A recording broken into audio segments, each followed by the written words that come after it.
This video is not for persons under the age of 13. By watching this video, you are declaring that you are above 13 years of age.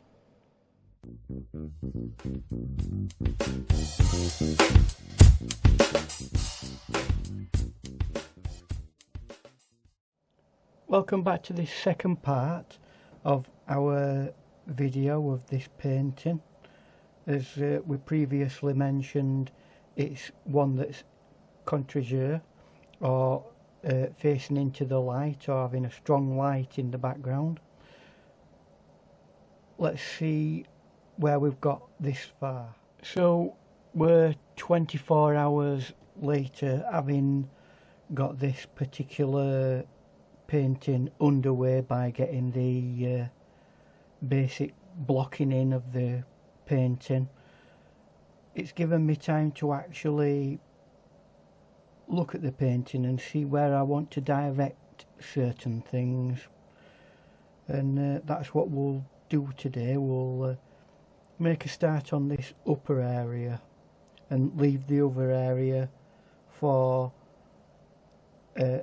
another video, but we'll make a start on this area. So what I want to do now really is strengthen that blue in the sky and bring it across a little bit, but counteract that with a strong yellow coming this way, with like a creamy orange essence round the edge, round here, and let that seep down into this area. So that's what we'll crack on with. Let's get a little bit of this blue here and a teeny bit of this other blue, and just strengthen this edge up here, not overly much, bring it across. I don't want it to be too hard on the edges. So what I will do is soften those edges, make sure that that comes round here, and what we do here we'll do down here as well. So I'm just gonna, but on a very limited level, and all you do is just put streaks in, although I don't want to concentrate too much on this today, on this bottom part, but it is worth putting bits in occasionally. And put some more dabs of blue there, let that come across, and that already brings out that yellowiness. Adding this blue here really like pulls the yellow forward a bit, but much as that's nice, I want to emphasize that yellow that bit more, so we're going to get a bit of this yellow here, which is Naples yellow, a very creamy yellow that, and the area I want that to go in is round here, very heavily. So there's a bit of Naples yellow there actually.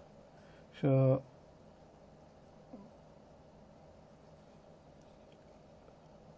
and across there as well.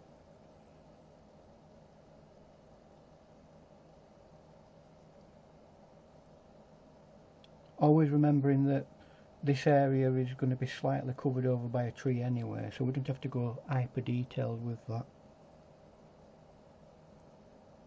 There's some more in there. This side of the building will be very much that kind of colour, and randomly we're going to add bits of that yellow. Now what I will do is get some orange, find a nice area of the palette, and then bring some of this yellow ochre in.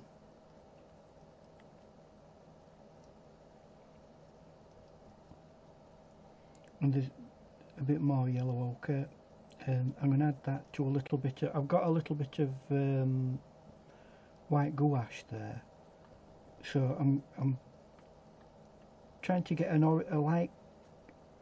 orangey colour, but with a sense of creaminess in it, because it's, and just in certain areas, just tiny little dabs of colour like that.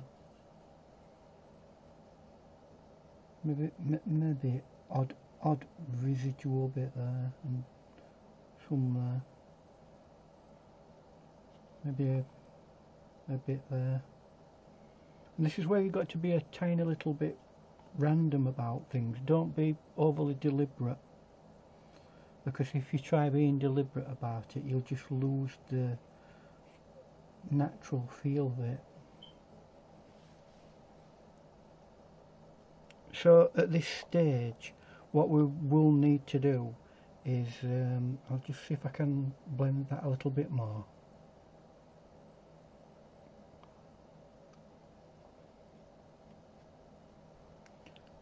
And what we'll need to do is let that dry for a bit. But again, I'm following that same principle what we had last with everything else. We're going to see if we can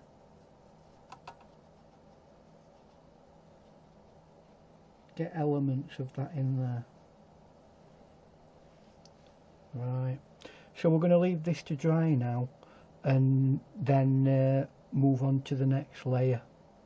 It's dry enough now for us to continue on with working around this area.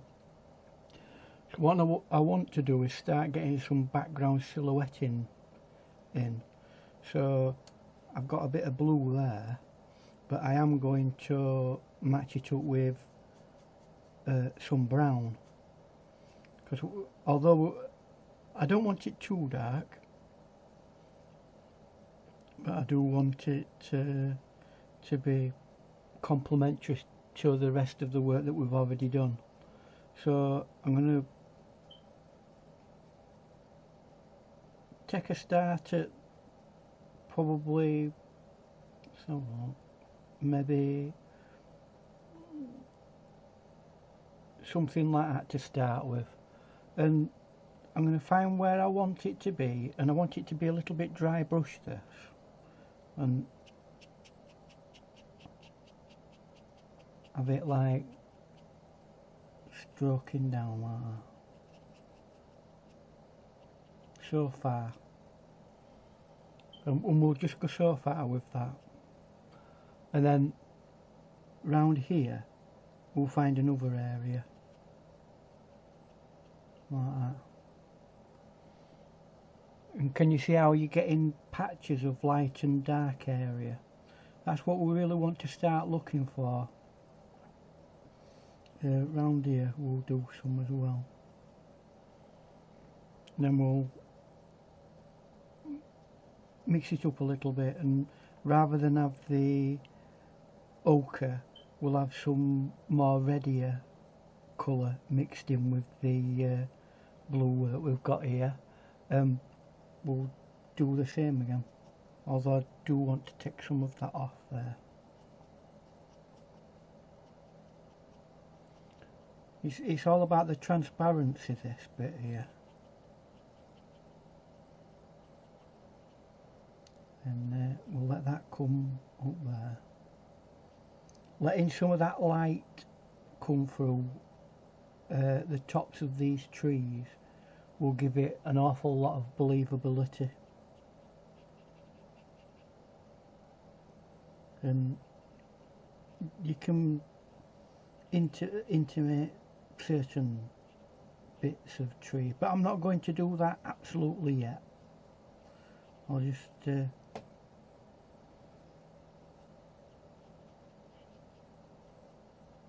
like that. And again, we'll reiterate that by going, probably just see the latter ends of the trees here. I'm not going to, in fact actually it's probably just flicks like that.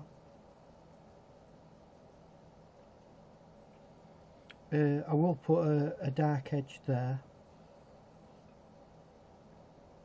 I want to keep that fairly light for the time being when we get to it. And again, something I want to... I'll just go about as far as there with that. Although I do want that fairly strong there. And then we're going to... although you don't actually see an awful lot of the tower, whatever this tower is, at this side, because some trees come over it, I'm still going to paint it in because it helps with the believability. I'm just going to... because I'm using a big brush at the moment, I'm not going to be doing too much with that. I'll come back with that on with a more precise brush.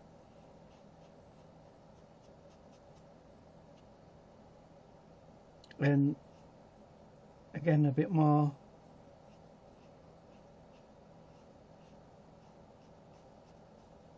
of that kind of thing. Remember, we've got a tree that's going to be there at some point, so let's get a strong line there in, and I'll get some of this green and some of that reddish colour,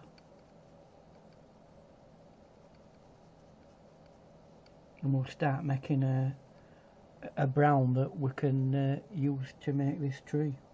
And I'm going to go again, it's like a very stipply kind of arrangement for doing that, and dry brush works out great. And again, I'm not covering the entire area over. I want certain bits to come out and interact with other areas.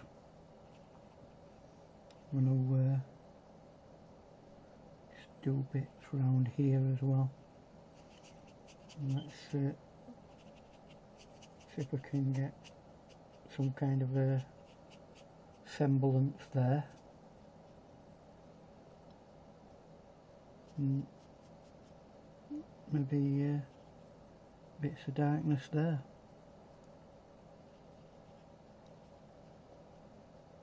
And when you've got a brush that's spriggy and dry like that, it's great for doing these distant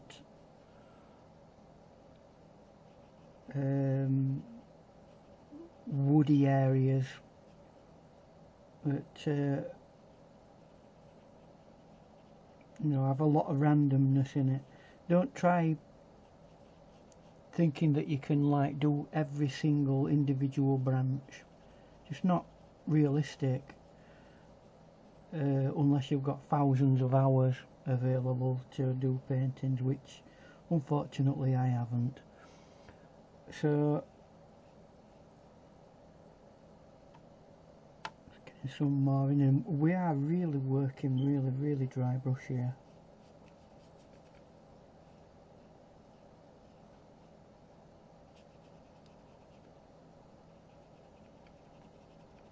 Making sure that we're leaving areas. Remember, light's coming that way, so we want to leave certain areas of light hitting certain parts of the trees there, and we also need to leave a little bit of area for darker things that exist within that environment. Again, we're just following through with that.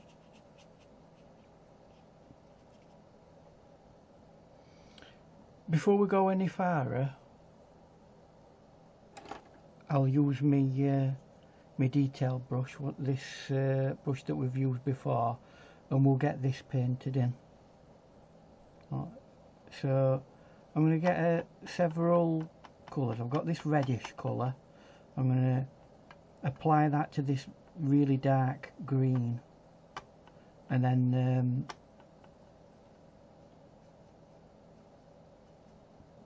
I believe that's a nice browny colour.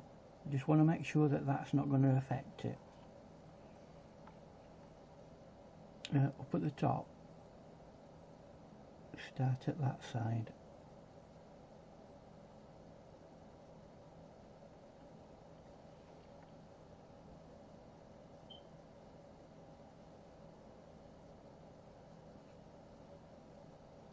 And I'm going to come down like that.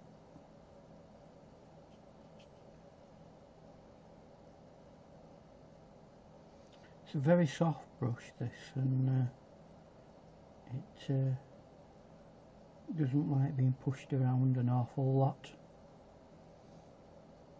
And as we get to that side, I'm going to make it even more broken up, so light's hitting it heavily.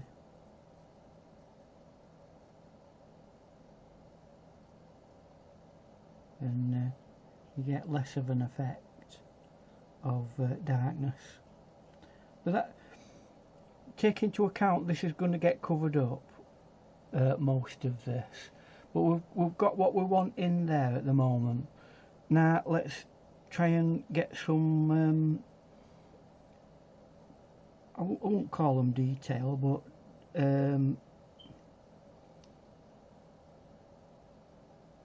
you know, the bits that look as though the branches, although they're not, they're just random expressions really.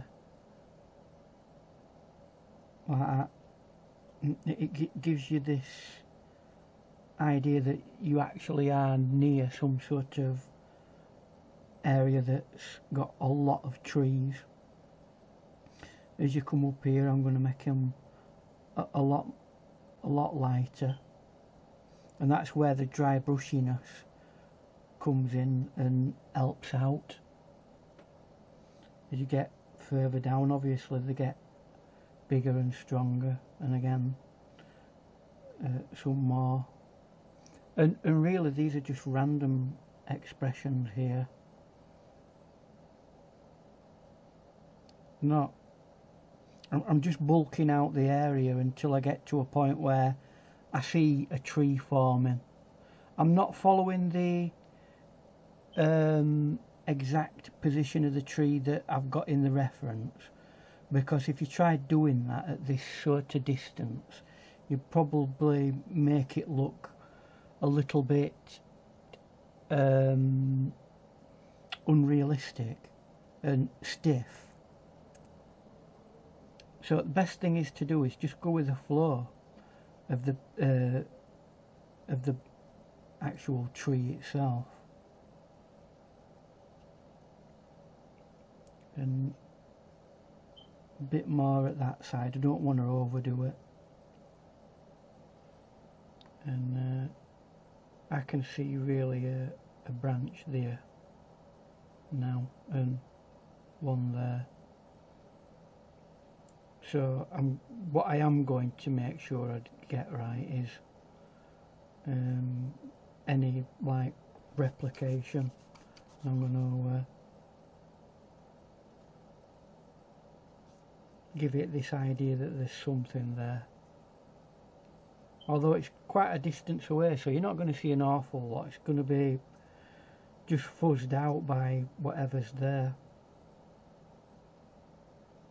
You might just see the last little bits of that. Over at this point in the water, you're going to see a little bit of that. And we're going to move on to this now and do exactly the same. Although this side, I'm going to try and preserve certain things. And I'm going to add a little bit more of a blue to this side.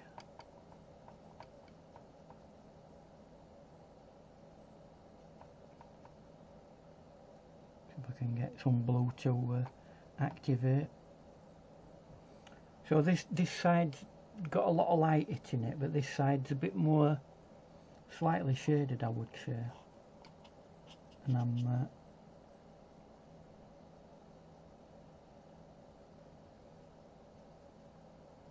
really, this is the area where there's a, it covers over the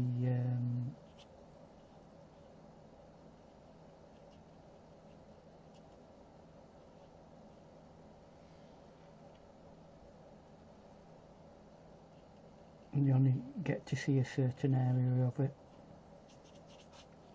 which is reason why there's that there. You don't see a huge amount of that. And this is where your creativity comes in. You can model this how you want it, and that's why it's not, you ain't got to panic about, oh no, I've got this wrong, oh no, you know. Well, you know, who's gonna say, oh look, that branch is not exactly there? Nobody is. So we continue on, and that's important there. We've got this, like, lots of verticals, but this horizontal helps us kind of, you know, give it a bit of a balance.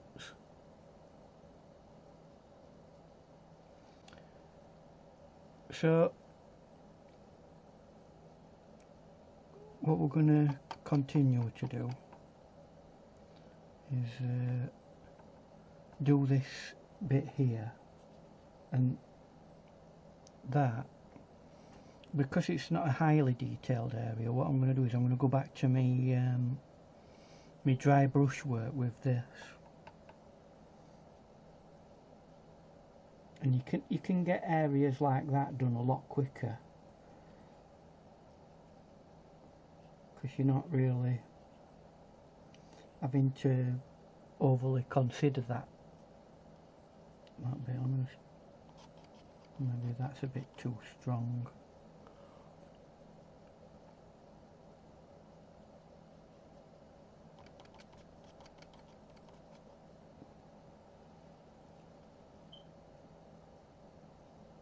The one thing you have got to make sure that you're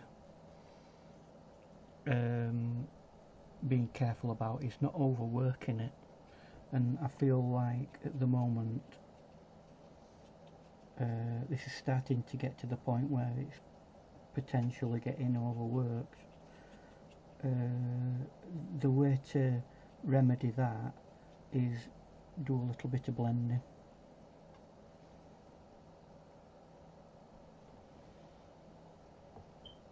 So for me at this moment in time, I think that's, see if I can tease out a bit more of that. I think that's that bit done, although let's see if we can get a little bit more darkness in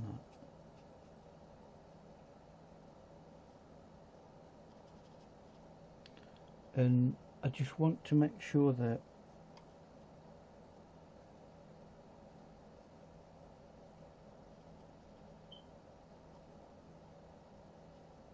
that area is dark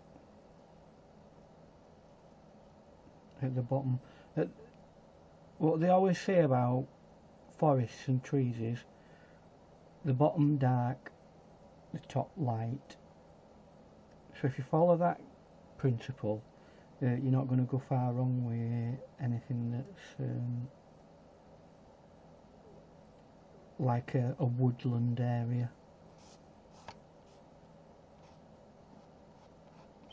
Just trying to emphasise that area there. And I think for now that's that done. All we need to do for the top is the detailed tree up here, and that's what we'll do next. Right, we're going to do the detailed branches round here now. Obviously this needs to be quite dark, and actually the darkest area of the painting in real terms. So I'm going to get some of this really dark green, and then I'm going to mix it with some of this reddy colour. It's like a burgundy red, that, and what that does is makes a really dark brown, and I want it to be slightly wet but not overly wet. So start at the big end and you know, if it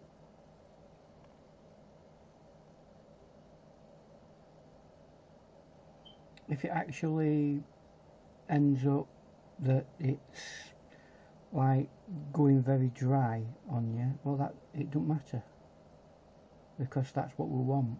When you get closer to that light, things get broken up. You don't always get that solid feel from an object you know is solid.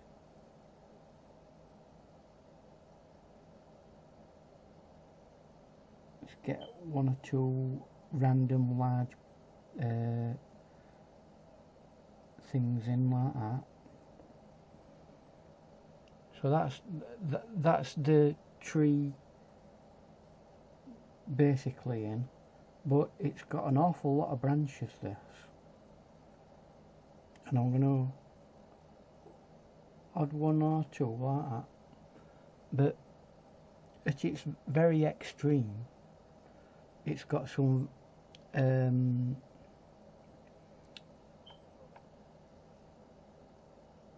I mean, one way you can do it is do that, and it creates volume. But what I'm going to do, and it's very experimental and I probably ruined the painting, is use this fan brush that I've converted into a bit of a rake brush, and we'll see what we can create. So I'm just going to get the very spriggy ends of this brush and get as red again and get that brown.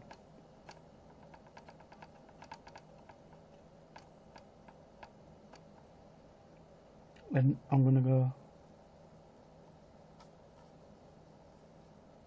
if I can, it's not got that much paint on it. Oh well.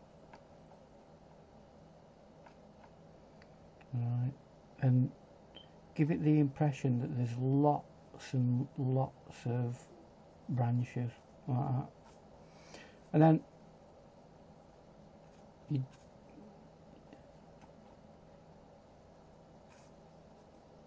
it gives it that volume that it needs.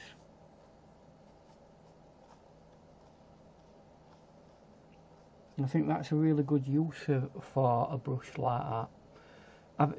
Instead of having to like do each and every individual branch,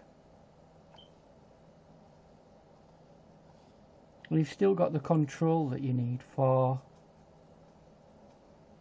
putting it wherever you need to put it.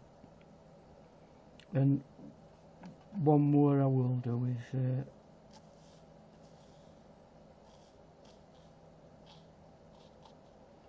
think I'll just use this a little bit more in various areas. Let's see if I can. It's a little bit.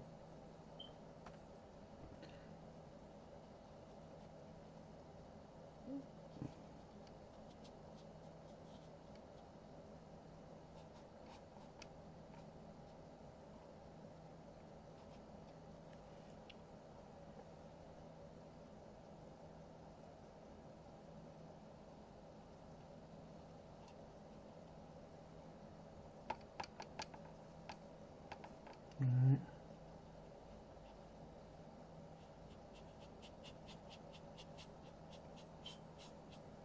And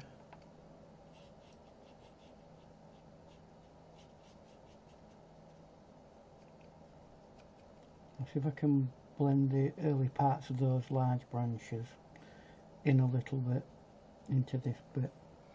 And once that's pretty much dry, I'll go over that with a darker tone again and then blend all of this as much as I possibly can in. But I still want to, I know it's something I can do in the next bit of painting, but something in me tells me I want to put a bit of darkness there. So there's only one little bit more to do before we go any farther and say, right, this is this bit done, and that's me put a little bit more of that there. Let's bring that down a bit, and we'll soften that off. I don't want that to be too strong a colour, because it's still in the background, and because the light is coming towards us, everything that would normally be light is being muted by this strongly cast shadow and silhouette of the painting.